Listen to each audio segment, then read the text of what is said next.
Hello one welcome to GS वार्ता।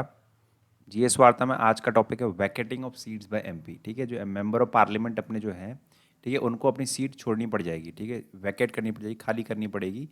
कब कब खाली करनी पड़ेगी ये हम देखेंगे। ठीक है, अपनी सीट को खाली करना पड़ेगा एमपीज़ को। तो कब वो ऐसे ऐसी कंडीशन बन जाती है, सिचुएशन बन जाती है जहाँ पर उनको अपनी सीट खाली करनी पड़ जाती है।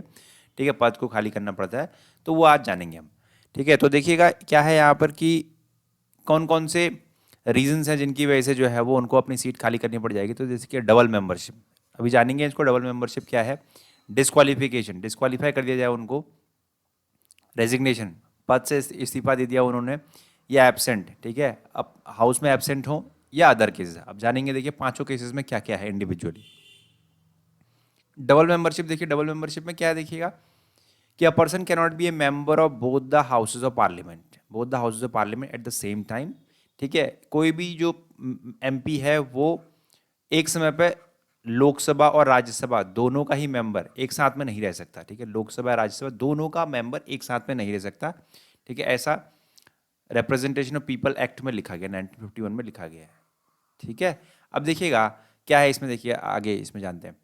अ person is elected to both the house of parliament, अगर मान लीजिए कोई भी पर्सन दोनों हाउस से इलेक्ट के लिए इलेक्ट हो गया। ठीक है, लोकसभा से भी हो गया और राज्यसभा से भी क्या है वो चुनकर आ चुका है, लोकसभा राज्यसभा दोनों से ही।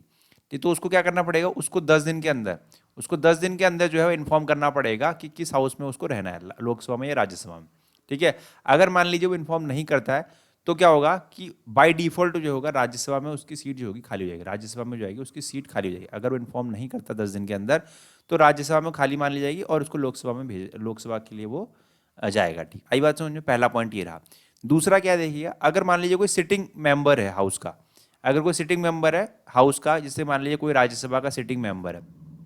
ठीक है, अब इसने दोबारा चुनाव लड़ा और ये लोकसभा से भी जीत कर आ चुका है। ठीक है, तो इस केस में क्या होगा, इस केस में ऐसा होगा कि उसको क्या है, उसको एक सीट चुननी पड़ेगी, या लोकसभा चुननी पड़ेगी या राज्यसभा चुननी पड़ेगी।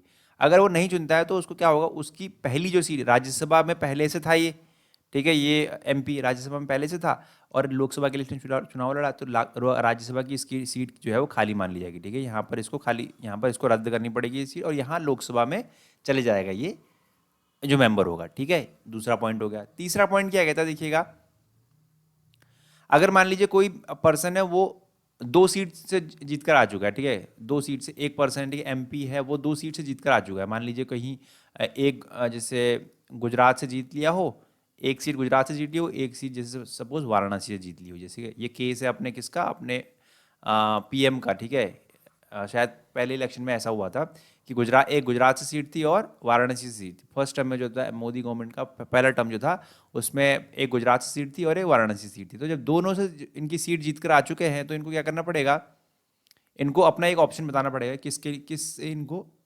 सॉरी,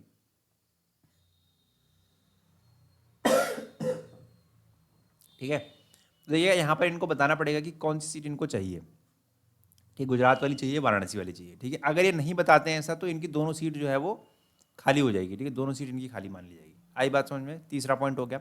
चौथा पॉइंट क्या कहता है, देखिएगा a person can not be A member of both the parliament and the state legislature at the same time. ठीक है, एक कोई मेंबर है वो एमपी और एमएलए दोनों एक साथ में नहीं रह सकता। ठीक है, एमपी और एमएलए दोनों ही एक साथ में नहीं रह सकता। अगर ऐसा होता है तो क्या करना पड़ेगा, if a person is so elected, अगर ऐसा पर्सन चुनकर आता है तो his seats in parliament becomes vacant if he does not resign his seat in the state legislature with in 14 days. अगर वो 14 दिन के अंदर एमएलए से रिजाइन नहीं करता है, ठीक है, एज एन एमएलए उसको रिजाइन नहीं करता है तो पार्लियामेंट में उसकी सीट खाली मान ली जाएगी। ठीक है, पार्लियामेंट में उसकी सीट क्या हो जाएगी, खाली मान ली जाएगी। ठीक है, अगर एमपी भी है, एमएलए भी है और एमएलए की सीट को नहीं छोड़ रहा है 14 दिन के अंदर तो उसको एमपी जो है उसकी सीट खाली मान ली जाएगी यहाँ पर। ठीक है, नेक्स्ट क्या है देखिए हमारे पास जानने को, डिस्क्वालिफिकेशन। डिस्क्वालिफिकेशन वाला हमने सेपरेट लेक्चर हम कर चुका है। 10th शेड्यूल में लिखा गया है ऐसा कि क्या है, कब कब डिस्क्वालिफिकेशन हो जाता है। ठीक है, 10th शेड्यूल में लिखा गया है। ठीक, जिसका मैटर कौन संभालते हैं, स्पीकर अपने लोकसभा के अंदर में। ठीक है, एक सेपरेट लेक्चर पड़ा हुआ है हमारा इस पर, डिस्क्वालिफिकेशन को लेकर देख सकते हैं आप। ठीक है, और चेयरमैन जो है अपने राज्यसभा के अंदर देखते हैं इस डिस्क्वालिफिकेशन मामले को। ठीक है, यहाँ पर सीट छोड़नी पड़ जाती है इनको। रेजिग्नेशन में देखिए अगर मान लीजिए रिजाइन कर रहा हो, एमपी हो, उसको क्या करना है, रिजाइन करना है उसको, तो वो किसको देगा अपना रेजिग्नेशन, चेयरमैन को देगा राज्यसभा के अंदर और स्पीकर को देगा लोकसभा के अंदर, वहाँ पर भी उनकी सीट खाली हो जाती है।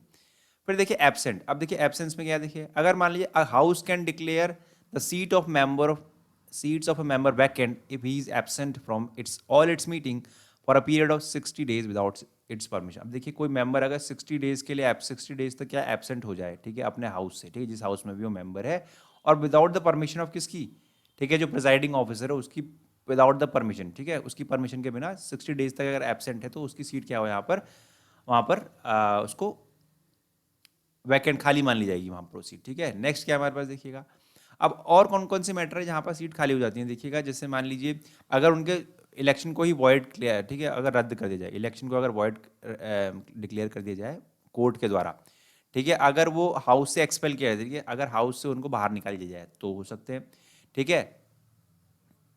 अगर मान लीजिए कोई मेंबर है और वो प्रेसिडेंट, ठीक है, एज अ प्रेसिडेंट के पद पर जो है वो चुनाव लड़ रहे हैं या वाइस प्रेसिडेंट के पद पर चुनाव लड़ रहे हैं, ठीक है, चुनकर आ चुके हैं, तो वहाँ पर जो है उनका जो है वो खाली मान लिया जाएगा उनकी सीट को, ठीक है, अगर वो प्रेसिडेंट या वाइस प्रेसिडेंट चुनकर आते हैं तो, ठीक है। और अगर मान लीजिए उनको गवर्नर बना दिया जाए किसी स्टेट का तो भी उनको सीट खाली करनी पड़ जाएगी, ये अपने ऑप्शन है, ठीक है। यहाँ पर जो था अपना, हमने जान लिया कि किस तरीके से जो है एमपी जो होते हैं अपने, उनकी सीट जो है खाली हो जाती हैं, ठीक है। तो हमारा टॉपिक यहाँ पर कंप्लीट हो जाता है।